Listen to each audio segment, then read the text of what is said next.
Hello, everyone. So I have a few favorite characters in the Christmas story. I'm sure you do too. Love Simeon and Anna, but I also really love the shepherds. And talk about a lifestyle of social distancing. They got it because they lived it. Man, they had first of all, a dirty job, and it was often at night, and it was often in the backside of nowhere. You know what I'm talking about?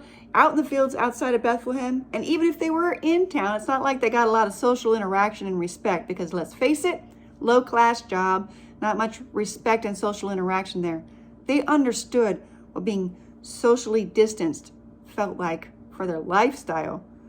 They understood what it felt to be outcast and actually often lonely. But it's to those people that the angels showed up. That's amazing. And like that night, right now it may seem like it's getting dark outside. The culture's getting dark. The events are getting dark. But that's when truth shines the brightest. And so that's when the angels showed up to the shepherds at night. And they gave them the message and the truth that Jesus is here, that God is with us. And like those shepherds, we've been given that same message. We know that God is with us, that Jesus is here. So I just want to encourage us, because the shepherds responded and they did two distinct things. And we have a choice this Christmas about how we're going to respond. And will we do these two things? Because first of all, number one, they sought him. They looked for him until they found him. This Christmas, I just want to encourage us. Let's clear the clutter. I'm all about the fun and goodies of Christmas. It's fun. But that's not what Christmas is at all. Christmas is finding God. It's about Jesus. In fact, it's a season of worship. So let's clear out our calendar, make time, extra time, especially in this season, to worship him personally, to be with him. He said, if you search for me, you'll find me. Let's look for him, be with him, put everything else aside. The shepherds had to put aside what they were doing to go look for Jesus, and they did it gladly.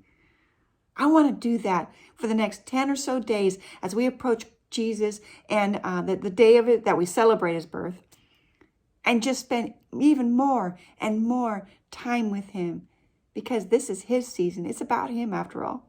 Secondly, after they did that, they went and told everybody all about it, and the people were amazed to hear what they had to say. I got to say right now, especially with how dark things are right now in our culture, I think more and more people are ready to hear what we've got to say about God with us, about the good news that Jesus is here, your story, about how he impacted you and the amazing things that have happened in your life.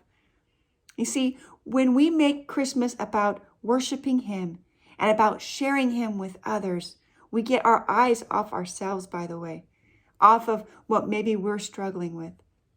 And we make Christmas what it's supposed to be. It's about God's love. And it's about sharing God's love with others, especially now in the middle of what's been called COVID Christmas. Don't let a label define your Christmas. I'm not going to let it define mine. Let's not let that tell us how we're going to have Christmas. Let's not let the cultural problems and the labels and all of the drama going on tell us what our Christmas is going to be like. No, this is a season of worship. This is a season of adoring him. And this is a season of light, of hope, of sharing with others the good news. And I'm determined that society's not going to tell me how my Christmas is going to be. We're still here, church family. You don't have to feel alone. You don't have to feel isolated like those shepherds in the backside of nowhere. We're still worshiping together. That's what Christmas is. Our church is open on Sundays at 9 a.m. And I encourage you to be there if you can be there. But reach out. Reach out to others. Reach out to God. And I wanted to encourage us all. We have Christmas because we have God with us. Nobody can take that away. God bless you all this Christmas season. I pray it is filled with his presence as we each seek him and thank him for all that he has done. He is good to us. Love to you all.